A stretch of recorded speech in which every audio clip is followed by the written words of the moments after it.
James Cameron is one of the best directors that has ever worked, specifically when it comes down to sequels and blockbusters, and this week he has a brand new sequel coming to theaters, and that is Avatar 2: The Way of Water. I'm very excited to be presenting my ranking of all 9 of his movies, so without further ado, guys, make sure to leave your ranking down below, hit that like and subscribe button, and if you want more in-depth thoughts on Avatar: The Way of the Water, I do have a link card up above or down below where you can watch my review that is now out. But without further ado, let's dive into this ranking right now. Coming down at my number 9 is Piranha 2: The Spawning. Now, everything that I have watched on this movie, I'll be flat out honest, I've never finished it. And neither did James Cameron, because from what I was reading, midway through watching this movie, I paused it and I said, there's no way he made this movie.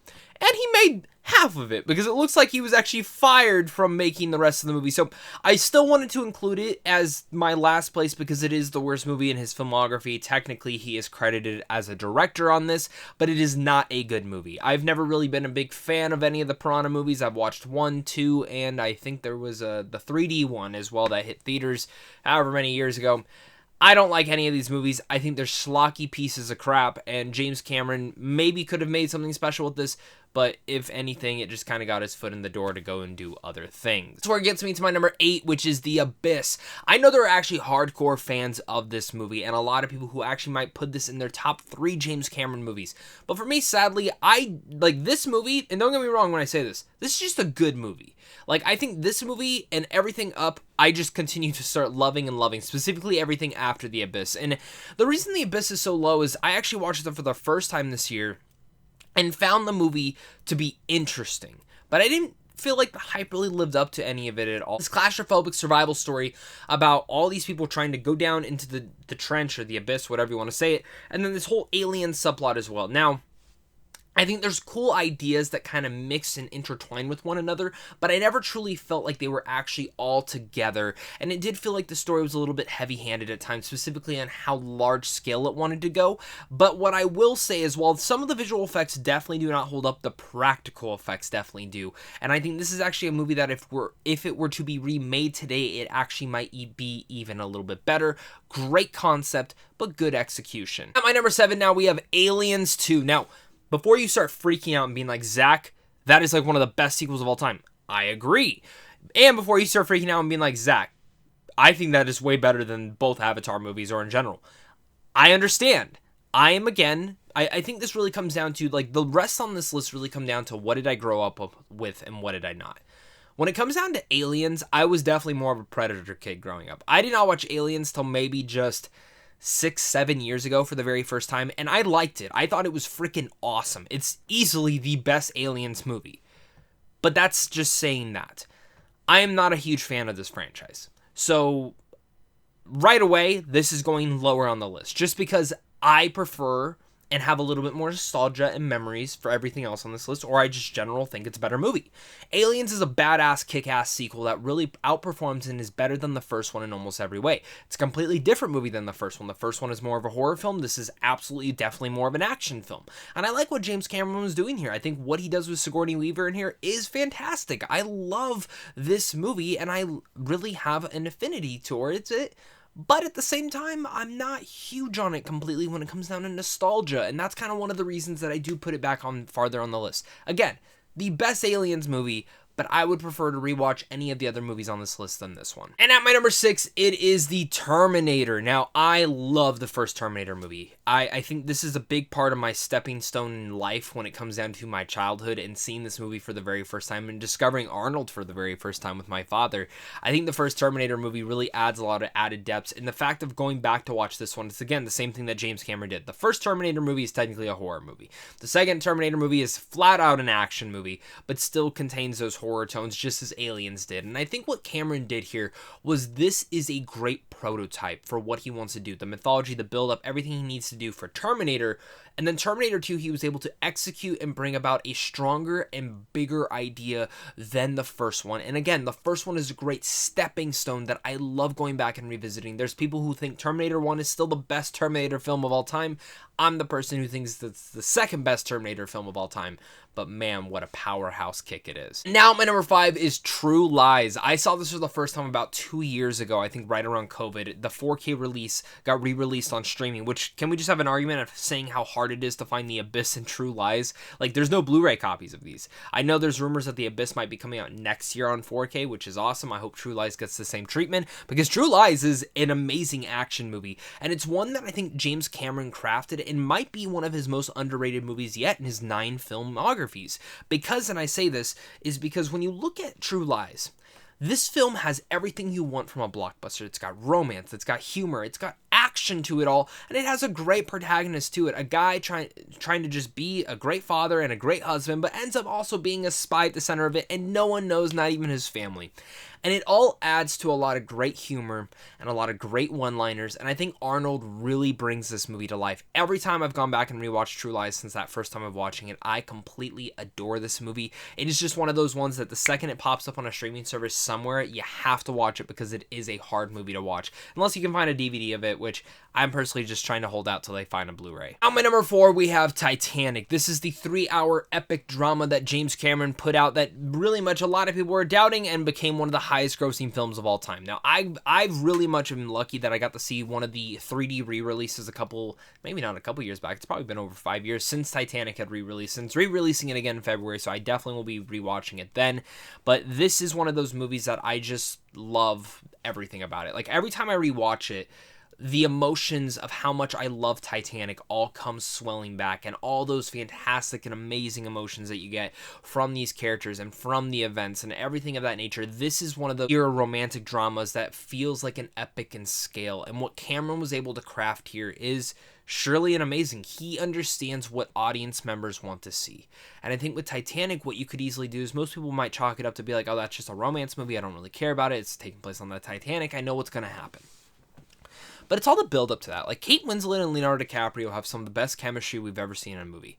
The way that they're kind of going back and forth with one another, and truly enough, how you really start to believe in their love story is one of the most beautiful pieces of it. And also the tragedy of the Titanic and the way that Cameron handled it. I think there's a lot of beautifulness into this movie that I think only Cameron could have done, and honestly, bravo. Now, before we get to my top 3, guys, make sure to leave your thoughts down below in the comment section. Again, I cannot wait to read your guys' thoughts, as well as make sure to hit that like and subscribe button. If you enjoy content like this, I have one more big James Cameron video coming up for this, and that is going to be Avatar 1 versus Avatar 2. Now, obviously, you're going to see where they're ranked in here very soon, but I still do think there may be some things that the first one did a little bit better than the second one, and we're going to talk about both of those. But without further ado, let's get back to this ranking. My number 3 is Avatar 1. Now, I am a diehard for Avatar. Like, the first time I ever saw this movie, I just felt transfixed, and that first experience in theaters I've never wanted to really take away. So when it got re-released, that was like the next time I had to go see it. I finally got to see it in 3D this year, IMAX 3D of all things, and it was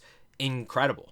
Like, it really feels like you're going on a ride and being taken back. And I saw that re-release, I think, 3 times in theaters. I took my fiance and her mother. I had to take my family. I just had to keep seeing that movie. And I got so much more excited for the second one, which we're going to talk about soon. But this first one, truly enough, the 3D is a spectacle. The visual effects is amazing. And bar none, some of the best visual effects that we've ever had in a movie. Like, they still hold up to today. And then when you see the sequel, like, we're going to talk about that, but, like, those visual effects are, like, even better. And that's insane to think. But I love how, again, I understand the complaints. Some people say, Zach, it's Pocahontas. Zach, it's Ferngully. Zach, it's Captain Planet. Zach, it's Dances with Wolves. I get that. Almost every movie borrows from another movie or is inspired by another movie. So I personally don't take into that conversation too much. I think it depends really on how Cameron is able to take those elements and bring it to life. And for me, what he does in Avatar is he brings it to life. Is it cheesy at times? Sure. But almost all of his movies are. And I say that with a good benefit to it. I think he puts enough amount of cheese into those movies that make them feel like classics. They make you and remind you that these are movies that are made by a master of blockbusters and sequels who doesn't, again, he knows what audience members want to see. And I think within Avatar, you get that. You get the spectacle, you get the visual effects. You also get amazing action scenes. You get a character that you can truly follow in his footsteps and see where he is going. And then when you get to learn more about the Na'vi, as Jake Sully starts to fall in love with them, you also start to fall in love with them. When he falls in love with Neytiri, you start to fall in love with Neytiri, which is, again, because of Zoe Saldana's amazing performance. Sure, there's some one-dimensional characters, absolutely, through all of this. But every single time I go back to Pandora, I fall freaking in love with it. And every single time, I just believe that this is one of my favorite films of all time, and Cameron crafted a movie for me. So I love the first Avatar. Now, my number 2 is Avatar: The Way of the Water, a goddamn masterpiece and one of the best sequels of all time. I mean this. I've seen the movie at least 3 times at this point. Yes, I know it hasn't even come out yet, but I was very lucky to sneak into some early screeners. But I love Avatar: The Way of the Water. I think Avatar: The Way of the Water is everything I wanted from a sequel. And what I was most surprised by, and I was actually worried about this, was that it was going to be the same story. The Na'vi versus the humans. Yes, overall, it can have that same story elements, but the thing about it is it's a little bit more personal. It's a little bit more subtle and smaller in scale. It's not a giant war at the very end. It's very much a personal battle between 2 different people. And I love that. I love the way that it introduces all the elements of water. I think the water is actually some of the coolest stuff that we've ever seen on Pandora. I actually had to remind myself at one point that they didn't fly to another planet to film this. This is all fake. This is all visual effects, and it kind of blows my mind away. 3D better than the first one. Visual effects outstanding, even better than the first one.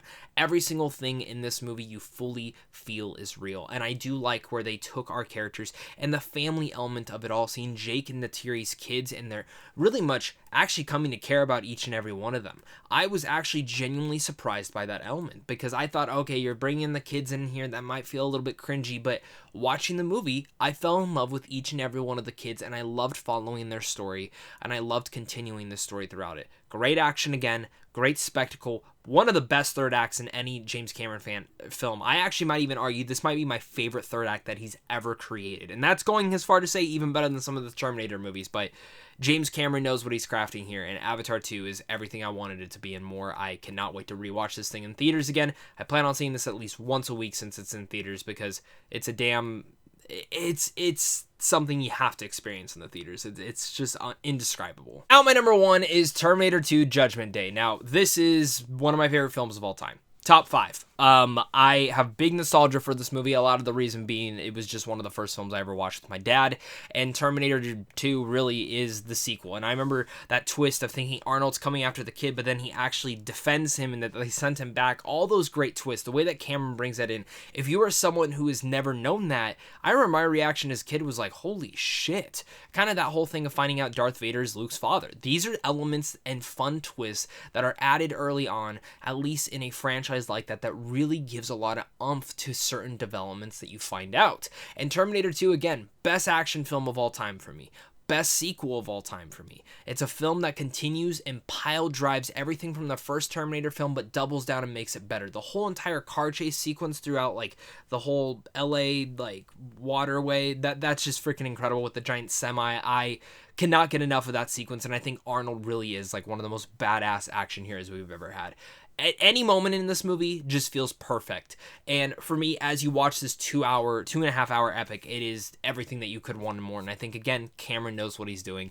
And I hope one day they actually do re-release this one in theaters, because I would love to revisit it. It, again, is one of my favorite films of all time. And Terminator 2 absolutely deserves the number 1 spot on this list. That's going to be my James Cameron ranking, guys. Thank you so much again for watching this. Make sure to hit that like and subscribe. And go check out my other videos as well if you enjoy content like this. I try to post a video at least every single day so you guys have something to watch. But other than that, guys, thank you so much again for watching, and of course, until next time, stay classy.